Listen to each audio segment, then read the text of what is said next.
The Unlimited is a design thinking experience for business leaders. Participants need to empathize with users to build imaginative solutions to wicked problems. The game is played in teams of 4 to 5 participants. Each team receives their mission. To find out the problem they need to solve, teams receive a pain, gain, and job to be done card. The design process starts by empathizing with the user. Players draw user persona cards and answer the questions together. It's ideation time. Players draw what-if cards and quickly generate as many ideas as possible.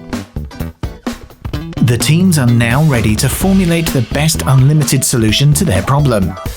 Collaboration skills are key when participants build their prototypes.